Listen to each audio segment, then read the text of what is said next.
Today we're talking all about work's done, work's imagined, and how to improve the gap between the two. Let's jump into the intro and I'll tell you some more about it.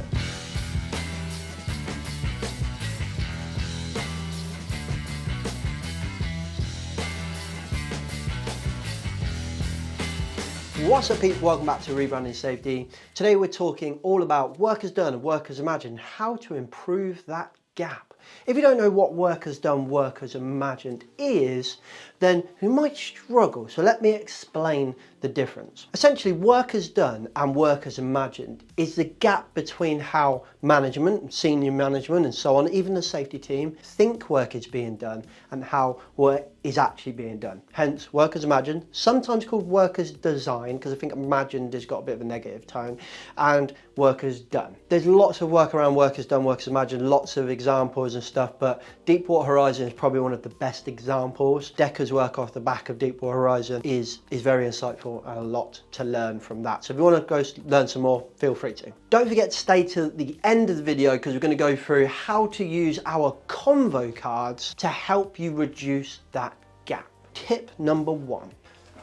It's a bit of a cliche, but just shut up. Listen more than you speak. As managers and leaders and even safety professionals, we're put under, kind of by society, but mostly by ourselves, a lot of pressure to have the answer. That has this effect that we tend to speak up and try to offer solutions all the time. You'll see it at home with your friends and your family, and you'll do it in work as well. If someone presents you a problem, you feel like you need to give a solution. And that's not what people are looking for, and most of the cases in work actually not helpful. And ultimately this is really hard because we've kind of been taught to measure our value on how people react to that and the value that we bring from offering that solution. It feels good to offer a solution, but more often than not, that's based on a flawed version of what work actually is. Because we're in management and we're in leadership or we're in safety, we only see our version of how work is done, and that's not the real way that work is done. So the main top tip to reducing that gap is just listen more. Give yourself the permission to just shut up, and in a positive way, not a negative way. Give yourself permission to just listen.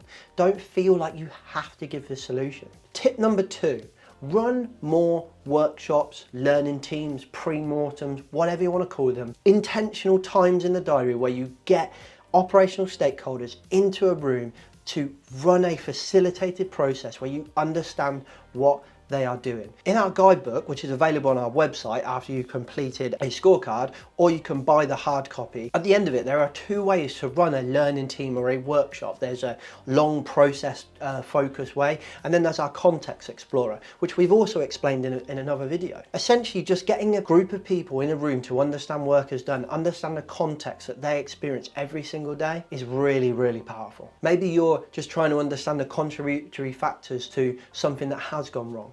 Maybe you're trying to understand the contributory factors to something that went well. We don't do this about the daily successes that we have. Or maybe you're doing something like a pre-mortem where you're understanding the contributory factors to something that may go wrong. How is this project going to fail? What's the worst thing that could happen to this business? And you're just having that conversation, facilitating that conversation, going down some rabbit holes, taking notes, and learning from it. Tip number three, include the doers. Include the doers when you're designing a process, when you're designing the workplace. It blows my mind that we still have to say this, and I get why people don't do it, because it's hard work. There's so many different opinions, there's so many different ways to do things, and people ultimately, according to some thought leaders, are the solution, but they're still a pain in the arse, right? I get it, but include them in the process. It's only going to be helpful. If you're writing method statements, include the people doing the work. If you're designing the way the pathway goes, include the people in the work. If you're changing the design of the machine, include the people in the work. People doing the work are work as done. So the more we include them, the less problems we have later on. Tip number four is observations, but observations to learn, not to correct or blame. Observations get a bad rep nowadays, and I think that's because most of the time we go out with our clipboards and we kind of, oh, that's not the right way to do it, and we're not observing, we're auditing in a way. Nothing wrong with an audit, there's a time and a place to do an audit, but we're trying to understand work as done here. That's not what audits do. Your job as an observer is not to test the worker, it's to observe the worker. So drop the clipboard, forget the clipboard, just go out on the shop floor and just say, got 5 minutes, just show me how this works, will you please? Just show you how it works. off you go. You ask people to show me what you do. Most people love showing their work. There's a sense of pride in it, and just learn. You know, if you want to take a notebook, that's fine. You want to take some photos, that's fine, but explain. Oh, I'm just going to take note of that because I think that's really cool and I want to see if we can get that over onto this other machine. Do you mind if I just take a photo of that? Because I think that's well good. Do you mind to take a photo of that? Because I think we could do that better, and I'm pretty sure if I show engineering, they could improve that. The narrative of what you're doing is completely changed. Last but not least, let's jump over to the other camera and let's talk about how to use our Convo cards. Okay, so our Convo cards is tip number 5. Well, it's actually not. Tip number 5 is dead simple. Go and talk to people. And that's why we designed our Convo cards, to help people go and talk to people. So what are our Convo cards? Our Convo cards are essentially a deck of cards. And this deck of cards has over 30 different open questions for you to go and ask anyone, your team members, the shop floor, and so on. And here are some ways to use them. One way is that you could get a deck of cards for each manager and you could just set them a schedule. Once a month, you need to pick one card. So let's pick one random, this one. And you're going to go out on the shop floor and you're going to ask this question. And you're going to ask it to say 3 people. And then you're going to come back and record what you've learned. Do you feel comfortable in being honest? Ooh, good one. And I'm going to ask that 3 people, come back, write down my notes. That's it. No clipboard, no app, no video, just one open question, talking to the shop floor. Oh, beautiful. Another way you could do it is if each manager has a deck of cards, you could literally go out to the shop floor and say, pick a card. Okay, I'm going to pick a card. Whoa, what's safety like here? You're getting them to pick the card. Sounds really similar to the last one, but I couldn't tell you the psychology behind it, but it does seem to work when you do it that way. It's quite different, makes it a bit of a game and so on. Pick a card. And you could either do one person picks multiple cards, or you can do several people, just go and pick one and then go away. It depends. I'm not a fan of kind of cutting the conversation, but I'm also like, you haven't got all day, right? So I wouldn't really put a time limit on that conversation, but ultimately you don't want to be there for 2 hours. So just bear that in mind. Like if you're going down the rabbit hole, you're going to have to think of ways to kind of go, okay, cool. I tell you what, let's put something in the diary to follow this a little bit more because I've got to shoot off, but I really want to go down this rabbit hole a little bit further. So let's say I'm going to come back next Thursday. Does that work for you? That's a great way of closing the conversation. So if you are worried about time and these open questions are opening things up, put something in the diary to follow up. Okay, I appreciate that both of those exercises are buying everybody a deck of cards. So you might not have the budget for that. So let's just say you buy one. So one safety manager gets one deck. And then at their committee meeting or their monthly meeting, they're gonna get their deck of cards out and they're gonna go around and they're just gonna hand one card out to each manager. And that's their question.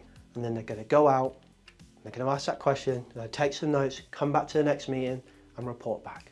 Easy peasy. One last way that you can do it, some people don't like this, but I'm a fan of this one, is just have a deck of cards, take it out on the shop floor with you. Randomly pick one. So if you're doing the one with the employee, this will work because you're going to take the whole deck with you and you ask a question. And then you go, oh, okay. And then as they're talking, you're listening and you're thinking, oh, I really want to follow this rabbit hole a little bit more. So you're going to find, okay, I'm going to try and find one. Okay, so that's how safety, that's how you perceive safety, or kind of how you would describe safety. So on that basis, kind of tell me what doesn't work well then. And they go down another rabbit hole and you're like, okay, wow, okay. So next question on here, tell me something that's annoying. So I'll try and work that into it. So now I can go, okay, so what is annoying within that? So like kind of what works well, is there anything that like really annoying out of those things? Oh yeah, this one pisses me right off. But let's look at that. Let's tell me some more about that. So using these just to help guide you on exploring a rabbit hole, I think is really, really powerful. And that's why we did it. I think having a deck of cards with you, if you're anything like me and you like fiddling, it will help you.